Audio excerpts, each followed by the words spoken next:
O mga boss, dahil sa pag-iingay natin, sumagot mismo si Heart Evangelista para ipagtanggol si Cheese Escudero. Sabi daw ni Cheese, hindi naman daw babawasan, hindi lang dadagdagan yung holidays ng mga manggagawa. Heart, kahit tignan at pakinggan mong buo, yung sinabi nung mister mo na si Cheese Escudero, ang sabi niya, lilimitahan, pinag-aaralan, yan tungkol sa holiday na ini-enjoy ng mga manggagawa. Ano pa bang ibig sabihin nun?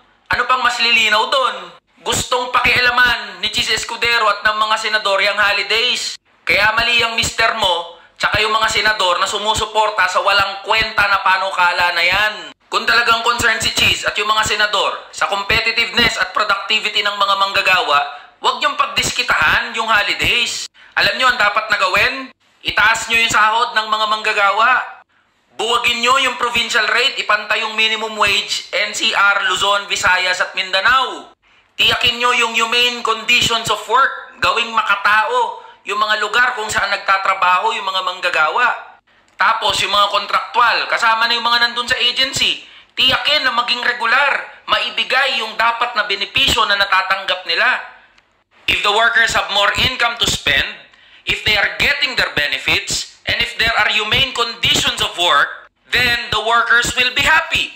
If the workers are happy, then the workplaces will be happy also. If the workers and workplaces are happy, then it will translate to more productivity and competitiveness of our workers. Yan dapat ang iniisip ni Cheese Escudero at ng mga senador. Kaya Miss Heart, salamat at napanood nyo yung video ko, napanood nyo yung pag-iingay ng mga manggagawa. Pakisabi po sa mister nyo na si Cheese Escudero, huwag niya nang pagdiskitahan yung holidays. Maraming issue na dapat pagtuunan, lalong-lalo na sa buhay ng mga manggagawa.